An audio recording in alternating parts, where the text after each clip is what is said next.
Nếu bạn không đi đại tiện trong hơn 2 ngày, rất có thể bạn đang bị táo bón. Bạn đã cảm thấy bụng bắt đầu bị đầy hơi, đau bụng và khó chịu. Táo bón là một vấn đề phổ biến và nguyên nhân dẫn đến táo bón là do chế độ ăn của bạn, dinh dưỡng kém, dạ dày yếu hoặc mất cân bằng các chất trong cơ thể. Nếu cơ thể của bạn không thể loại được chất thải ra khỏi cơ thể, thì đây sẽ là điều nguy hiểm vì các độc tố sẽ bị hấp thụ ngược lại cơ thể chúng ta. Từ đó sẽ dẫn đến sự suy giảm hệ thống miễn dịch, khiến bạn tăng cân không mong muốn và gia tăng nguy cơ ung thư ruột trong tương lai. Video hôm nay, chúng tôi chia sẻ 11 cách giảm táo bón nhanh chóng và tự nhiên, giúp bạn hết táo bón và nhờ vậy sẽ giảm thiểu các vấn đề về sức khỏe tiềm ẩn. 1. Nước chanh. Vắt một quả chanh vào 1 lít nước và uống nguyên ngày. Đây là một trong những cách chữa táo bón đơn giản và hiệu quả nhất. Lý do là vitamin C giúp đưa nước vào ruột và làm mềm phân, kích thích nhu động ruột. Axit nitric cũng là giúp bạn tiêu hóa thức ăn tốt hơn. 2. Dưa cải chua. Đây là dạng bắp cải lên men và rất giàu vi khuẩn thân thiện, được gọi là lợi khuẩn. Những chất này giúp giảm đầy hơi và hỗ trợ phân hủy chất thải trong ruột. Ăn cải chua cũng làm tăng chất hữu cơ có tên là acetylcholine. Đây là chất hóa học khiến các cơ trong ruột kết co bóp mạnh hơn, giúp thúc đẩy thức ăn đã tiêu hóa ra ngoài dễ dàng hơn nhiều. Ăn một ít cải chua hàng ngày sẽ giúp chữa lành các vấn đề về tiêu hóa tiềm ẩn. 3. Giấm táo. Ăn quá nhiều đường và đồ ăn vặt sẽ làm suy yếu axit trong dạ dày và dẫn đến táo bón. Uống một muỗng canh giấm táo nguyên chất hòa với một cốc nước trước mỗi bữa ăn sẽ đưa mức axit và pH trong dạ dày trở lại mức độ bình thường. Uống giấm táo hàng ngày trước bữa ăn sẽ giúp bạn phân hủy tinh bột và đạm và chất béo tốt hơn nhiều bằng cách kích thích mật từ túi mật và các enzyme từ tuyến tụy. Chúng tôi cũng có một video về cách làm giấm táo. Bạn có thể tham khảo để tự làm được giấm táo vừa rẻ và chất lượng. 4. Hạt nảy mầm. Nếu bạn ăn quá nhiều hạt thô thì đây có thể là nguyên nhân khiến bạn bị táo bón. Các hạt rang thô có chứa chất ức chế enzyme và làm chậm quá trình tiêu hóa và cũng chứa nhiều chất xơ không hòa tan khó tiêu hóa. Bạn có thể nảy mầm các loại hạt bằng cách ngâm chúng qua nước trong đêm và sấy khô ở nhiệt độ thấp trong lò. Ăn các loại hạt nảy mầm này có thể dễ dàng phân hủy thực phẩm trong đường tiêu hóa và có thể làm dịu tình trạng táo bón của bạn. 5. Quả bơ. Quả bơ là nguồn cung cấp magie tuyệt vời, một khoáng chất quan trọng giúp thư giãn các cơ xung quanh thành ruột, và điều này làm tăng tốc độ tiêu hóa bằng cách đẩy phân qua ruột. Trong trái bơ cũng giàu chất béo không bão hòa đa lành mạnh, giúp cải thiện mức năng lượng và sức khỏe tim mạch cho bạn. 6. Cà phê đen. Uống một tách cà phê đen vào buổi sáng khi bụng đói là một cách hiệu quả để kích hoạt nhu động ruột.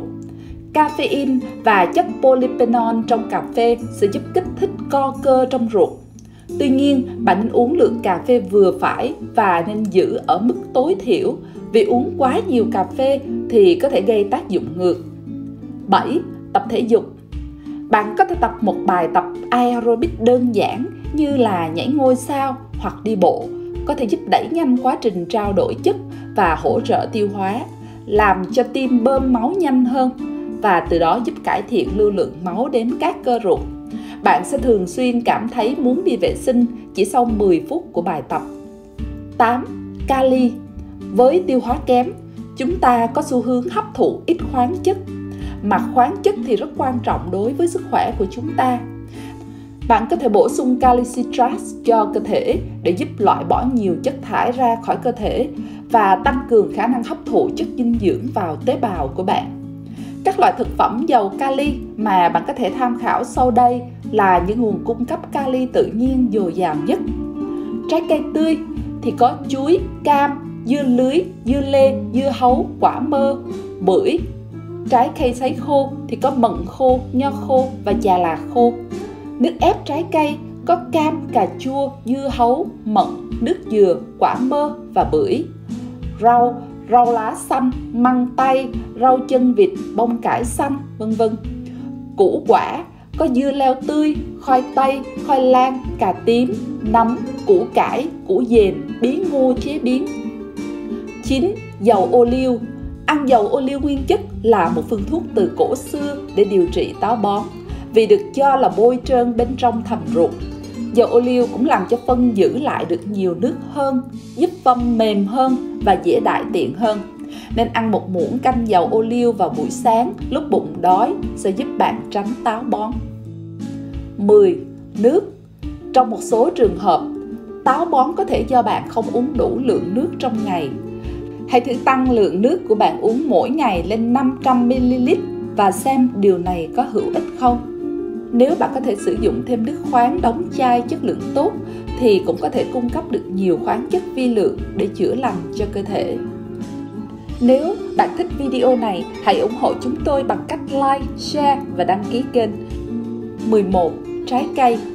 Có một số loại trái cây có thể cải thiện tiêu hóa do hàm lượng chất xơ hòa tan cao và các chất dinh dưỡng thực vật.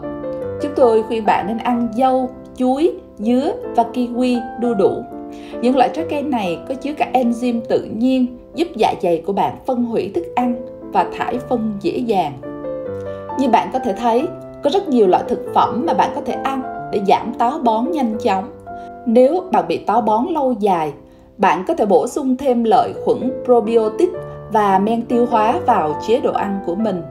Những điều này có thể giúp thức ăn của bạn được phân hủy tự nhiên và giúp cơ thể của bạn khỏe mạnh hơn.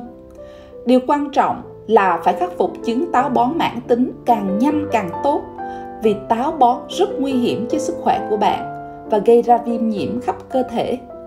Những người từng bị ung thư ruột có nhiều khả năng đã từng bị táo bón mãn tính trong quá khứ. Chúng tôi khuyên bạn nên tránh dùng thường xuyên các loại thuốc nhuận tràng, vì chúng có thể có tác dụng phụ về lâu về dài. Tuy nhiên, chúng hữu ích trong những trường hợp khẩn cấp. Chúc bạn sức khỏe, giàu có và hạnh phúc. Hẹn gặp lại bạn trong những video tiếp theo.